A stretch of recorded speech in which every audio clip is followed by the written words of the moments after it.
ఇప్పుడు లిపి ఉండేది, వ్యాకరణం ఉండేది, సాహిత్యం ఉండేది 4 భాషలకే. తెలుగు, తమిళము, కన్నడము, మలయాళం. 11 భాషలు వచ్చినటువంటి శ్రీకృష్ణదేవరాయలు కూడా తెలుగును మించింది లేదని చెప్పినాడు. దేశ భాషలందు తెలుగు లెస్స. తెలుగు దేలయన్న దేశంపు తెలుగేను, తెలుగు వల్లబుండ తెలుగు ఒకండ ఎల్ల నృపులు గొలువ నిరుగువే భాషాడి దేశ భాషలందు తెలుగు లెస్స అని తాను శ్రీకాకుళ మహానంద్ర విష్ణు ఉన్నాడు కదా ఇక్కడే, ఆయన దేవాలయం దగ్గర విశ్రమించినప్పుడు కలలో ఆయన కనపడి చెప్పిన పద్యం అది. ఆముక్తమాల్యదలో వస్తుంది.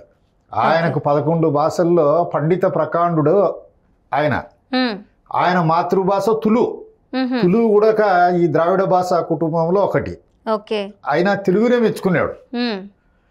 తమిళ కవి సుబ్రహ్మణ్య భారతి కూడా సుందర తెలుగుని అరవంలో పద్యం చెప్పినాడు, దీన్ని మించింది లేదని.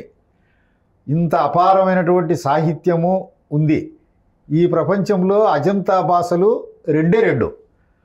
ఒకటి ఇటాలియన్ భాష, 2 తెలుగు. ఇది ప్రపంచమంతా ఒప్పుకునింది. ఇటాలియన్ భాషలోను ఇది హల్లులతో అంతమయ్యేది 2 భాషలే. మిగతా దాంట్లో ఏ దాంట్లో లేదు. తెలుగు మాట్లాడుతుంటే కూడా శ్రావ్యంగా పాట బానిట్టు అనిపిస్తుంది. ఇంత పద్యము, ఇంత గద్యము, ఇంత వచన కవిత్వము, ఇంత ఇంపుగా కీర్తనలు ఏ దాంట్లో కూడా రావు.